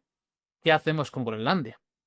Mañana van a reunirse con Rubio, pero evidentemente Trump ha insistido mucho en que quiere adquirir Groenlandia, que es muy importante adquirir Groenlandia. Y si bien muchos líderes europeos están hablando de, bueno, sí, hay que darle más atención a la cuestión del Ártico, hay que poner más recursos, está hablando mucho en ese tono. Starmer, por ejemplo, el primer británico, ha hablado de que hay que enviar a reforzar el destacamento de la OTAN para Groenlandia y demás, pero es como tratar de dar una solución legal, decir, sí, vuestras preocupaciones son legítimas, Estados Unidos, vamos a hacer algo nosotros, cuando no tengo del todo claro que Estados Unidos tenga particular interés en eso. Esto es un poco como la cuestión de, sí, queremos que Europa se arme, gaste más en defensa, pero que nos compre a nosotros. No que cree una industria de defensa funcional, propia, que sea capaz de sostenerse a sí misma, ¿no? Es un poco en esa misma retórica en la que yo lo veo. Y veremos cómo acaba la reunión de mañana y como sea futuro, porque yo desde luego estoy bastante preocupado por la cuestión de Groenlandia en ese sentido como europeo. Luego, sobre otros actores. Yo creo que hay una categoría de mensaje que es a China, evidentemente, ¿no? Por lo que comentábamos antes, no voy a volcarme demasiado en esto, ya no he estado hablando yo antes, ¿no? Pero la cuestión del control del acceso a recursos y cómo esto puede ser una carta de negociación en el juego entre las grandes potencias, y otra a Rusia e Irán, que son los otros dos grandes países, junto con Venezuela, que eran los del petróleo sancionado. Los del petróleo que tiene que ir por vías alternativas para seguir circulando. Y esto me permite hablar de otras cosas de la cuestión de la Dark Fleet, de la flota oscura, ¿no? Y de cómo ha sido el protagonista de este bloqueo naval que está ejerciendo Estados Unidos al tránsito de ese petróleo ilícito que están hablando de Venezuela a otras partes del mundo. Y cómo esto afecta también a esas estructuras que se han ido creando estos años a raíz de las sanciones occidentales al tránsito de petróleo de todos estos países sancionados. Que me parece que es un mensaje importante que puede tener connotaciones relevantes a la hora de cómo interactúan ciertos países con el derecho del mar, y que también es algo muy importante, y cómo se plantea el propio control del espacio marítimo que podría transformarse radicalmente de manera mucho más rápida. Al fin y al cabo, en los últimos años hemos visto muchos cambios importantes, cuestiones como el bloqueo del Mar Rojo hecho por los hutíes en Yemen, cuestiones como los ataques a petroleros rusos en el Mar Negro, en el Mediterráneo, frente en lo diré, el Golfo de Guinea, que han pasado recientemente, o cuestiones como el ataque a embarcaciones ucranianas, también que transportaban el grano de la cuestión principal, la cuestión de acceso al ucraniano, y ahora todo este bloqueo naval a Venezuela. Están pasando muchas cosas en el ámbito del acceso y el control a las líneas de transporte marítimo, a cómo se interpretan, a cómo se actúa respecto a las mismas, y estamos viendo algunos efectos curiosos, como digamos, este cierto rally de flag que está haciendo a que muchos buques de esta flota oscura estén pasándose a la bandera rusa, por ejemplo, porque eso parece que da una cierta mayor seguridad, a pesar de los riesgos que antes suponían, que precisamente es lo que habían dado lugar a aparecer en esta flota oscura. Yo creo que es un proceso que está en marcha, muy interesante en muchos sentidos, y que iremos viendo cómo sigue transformando, es que me parece particularmente de interés. China, sin duda, es un actor hiperrelevante en cualquier análisis geopolítico que se precie. Lleva décadas invirtiendo, sobre todo a nivel económico y diplomático, en el hemisferio occidental y en Latinoamérica en particular, sobre todo inversión, créditos, acuerdos estratégicos, infraestructuras críticas, pero su influencia económica principalmente, como está caracterizada su política exterior, no siempre se traduce en una capacidad de proteger militarmente a sus socios. ¿Consideras que la política exterior de China, a raíz de lo que está demostrando Trump en cuanto a su nueva política exterior de Estados Unidos, puede que adapte sus prioridades y pase a una diplomacia menos económica y de influencia y de soft power para otro tipo de política exterior más de hard power en alguno de sus contextos de influencia? Yo pienso que hay margen para algunos ajustes, pero no creo que esto sea un punto de inflexión para China. Para empezar, porque pienso que muchas veces se ve a China como un cierto actor no tan activo, por así decirlo, o mucho más centrado simplemente en sus intereses más puros, propios, directos de China y no los de que tiene a través de socios y aliados. Pero lo cierto es que, por ejemplo, el año pasado hemos visto bastantes movimientos en su periferia inmediata. Por ejemplo, China ha tenido varias participaciones importantes en el conflicto de Myanmar, participando para presionar a crear altos el fuego, para ajustar el equilibrio de poderes interno en direcciones que les interesaban a ellos. O más recientemente, en la segunda estallido que ha ido a finales de año de hostilidades entre Camboya y Tailandia, la mediación final se ha hecho en China. El arbitraje final que ha parado una vez más los combates ha sido en China. Entonces no creo que sea necesariamente que China sea tan inactivo como puede parecer a veces, sino que donde actúa y por qué actúa y cómo actúa nos queda un poco lejos en ocasiones y es más difícil de ver. Aparte que no es un actor tan dado a grandes espamientos públicos, por así decirlo, como puede ser Estados Unidos, sobre todo con Trump a la cabeza.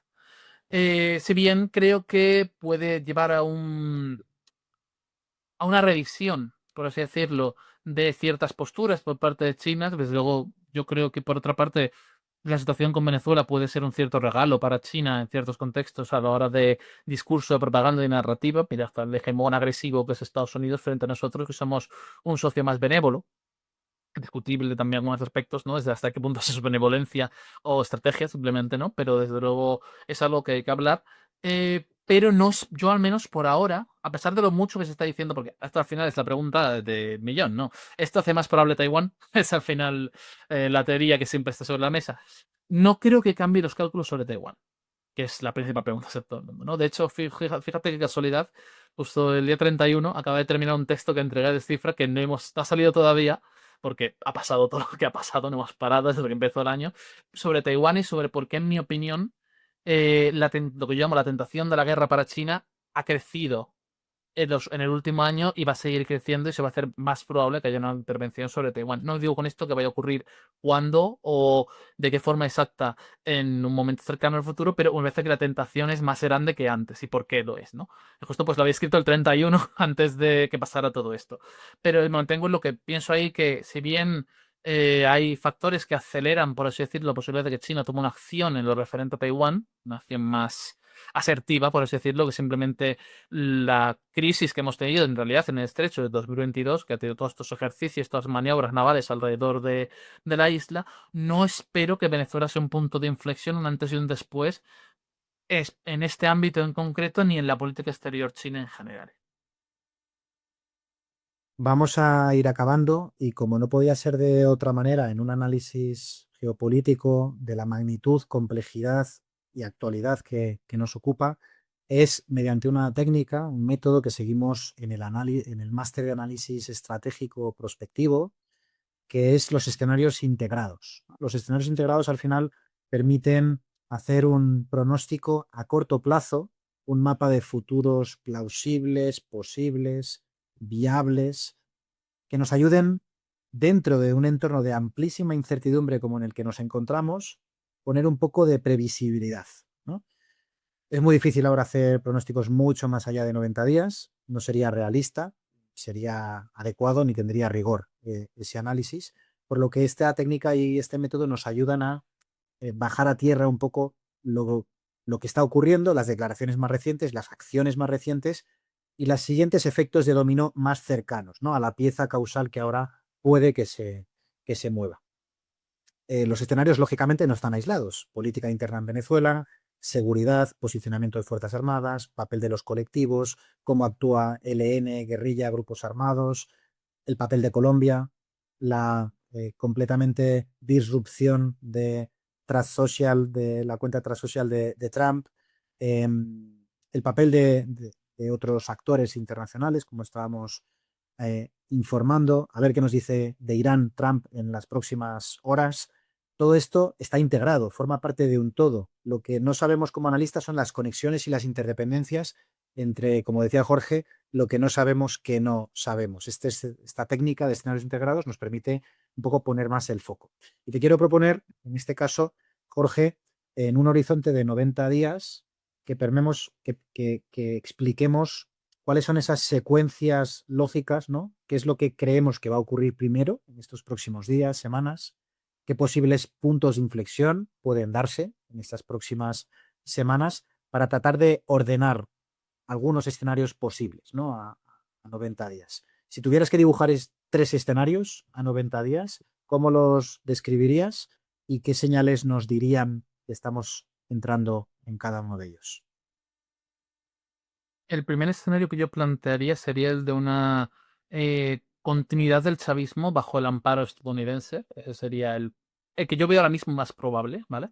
Que sería básicamente que tenemos un periodo de transición, un periodo de ordenamiento. Estados Unidos levanta sanciones, al menos parciales, a Venezuela. Me parece algo bastante probable, como una suerte de gesto de buena voluntad para hacer que esa continúe esa, digamos, esa convivencia entre entre el gobierno de Venezuela y el gobierno estadounidense.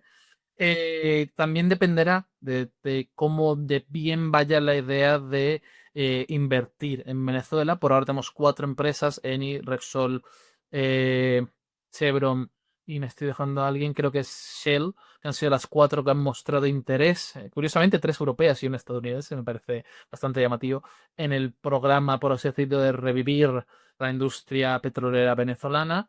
Ver cómo se desarrolla específicamente esto y si llega a materializarse en algo. Pero también, y ahora que hablar de otros escenarios, hay que tener en cuenta que hay otros, digamos, otros grandes focos, Irán, por ejemplo, que pueden rápidamente trasladar la atención estadounidense a otro lugar y a retrasar los procesos. Es particularmente interesante también en este sentido. Hablamos de 90 días. La figura de los 90 días es muy interesante por la cuestión de la presidencia ejecutiva que tiene Delcy Rodríguez, que por ser por una falta temporal, que es el artículo 234 de la Constitución venezolana, eh, se puede prorrogar otros 90 días una vez acabados estos. Me parece que precisamente entonces ese periodo de 90 días va a ser muy clave a la hora de dibujar exactamente el escenario que se viene. ¿Qué otros escenarios puede haber? Fracturación del chavismo. Que aquí podemos hablar de una fracturación leve, un cierto distanciamiento entre, por así decirlo, lo que hace el gobierno y lo que hace el chavismo de base. Pueden ser dos escenarios, digamos, un escenario de mayor inestabilidad interna, pero todavía en cierto sentido una cierta evolución controlada de la situación. Inestable, pero controlada. Y el otro sería de una fractura drástica, una fractura grave. Donde vamos a hablar, aquí un abanico de escenarios, ¿no? De una cierta inoperancia del gobierno venezolano durante todo este periodo. Podemos hablar de cosas mucho más drásticas, como un conflicto interno entre dos facciones del chavismo o incluso un escenario de golpe. No me parece que sea algo totalmente descabellado, dependiendo, como nuevamente, de cómo se desarrolle paso a paso, medida a medida, el propio devenir de la situación interna venezolana. Yo creo que independientemente de esto, salvo que nos veamos a los escenarios extremos, el efecto de la crisis venezolana a nivel global no va a ser distinto, o sea, no va a cambiar drásticamente, salvo nuevamente en escenarios extremos, entonces cambia la cosa, ¿no? Pero entonces, pues yo digo que en la mayor parte de los escenarios, durante los próximos 90 días va a pasar lo mismo y el efecto va a ser sido sobre todo lo que ha hecho Estados Unidos y las lecturas que se sacan de lo que ha hecho. Muy interesante, muy interesante. Y yo creo que es un buen cierre de la masterclass en la que hemos comentado, hemos analizado, hemos aprendido sobre temas que vemos en el máster de analista internacional y geopolítico, que vemos también en el máster de analista de inteligencia, en el máster estratégico y prospectivo, que son conceptos y variables como legitimidad, derecho internacional público, análisis de fuerzas armadas, cohesión militar, control territorial, temas energéticos y su importancia en la geopolítica, gestión de narrativas, análisis de discursos, respuestas externas, adaptaciones de políticas exteriores y de seguridad nacional, cómo adelantamos o anticipamos señales tempranas, ya sean comunicados militares, declaraciones, miradas en un discurso, en una toma de posesión, o todo lo contrario, ¿no? Las omisiones en los discursos. Todo eso los analistas al final tenemos que estar al quite para no perdernos ningún pequeño detalle. Hemos hablado de riesgos, de amenazas, de oportunidades, de fragmentaciones posibles, disruptivas. Hemos también hablado de oportunidades, en este caso para Venezuela o para otros actores en la región. Y con todo, con el poco tiempo que hemos tenido, creo que hemos podido tocar todas las aristas, todos los actores, con la profundidad que permite el formato. Y aunque seguiremos haciendo sesiones como esta, creo que hemos podido cumplir con la expectativa y con los objetivos de los que nos acompañan por las respuestas que está viendo en el chat. Por mi parte, agradeceros, Alejandro, que ya no esté, pero No sé, y Jorge, vuestra presencia, vuestro análisis, vuestro rigor metodológico, vuestra capacidad de transmitir análisis de temas tan complejos, tan politizados y tan polarizados como estos, que al final son temas espinosos, pero que alguien tiene que hablar, alguien tiene que arrojar luz ante tanta oscuridad que la geopolítica nos presenta. Así que muchísimas gracias por vuestra participación. Y a todos los demás también agradeceros vuestra presencia, que espero que hayáis aprendido algo, que os llevéis algunas nuevas preguntas, algunas respuestas, que sigáis informados, que sigáis analizando, que al final es importante entender, comprender, interpretar lo que está pasando porque nos afecta. Evidentemente a unas personas más que a otras, pero en resumen nos afecta de forma directa o indirecta todo lo que está ocurriendo en la actualidad. Así que os animo a seguir conectados, a seguir informados, a seguir conectándoos a estas masterclass. Y aquellos que habéis mostrado interés y habéis hecho preguntas por el máster analista internacional y geopolítico, que esta clase está dentro de ese programa formativo, recordaros que empieza en abril, que estamos finalizando las entrevistas por videoconferencia y que estamos compartiendo el enlace para poder reservar cita de entrevista de admisión para todos aquellos que podáis estar interesados. Recordar que es un máster online, es un máster flexible y en el que todos los profesores, como Alejandro, como Jorge, son profesionales en activo en la materia y os trasladarán sus conocimientos, su experiencia y cómo hacen precisamente estos análisis que también nos han descrito en el día de hoy. Así que nada, muchísimas gracias, Jorge, muchísimas gracias también a Descifrando, muchísimas gracias al equipo que ha hecho posible esta masterclass y a todos vosotros por asistir. Nos vemos muy pronto y seguimos informados. Hasta Muchas luego. gracias, Daniel. Adiós. Adiós.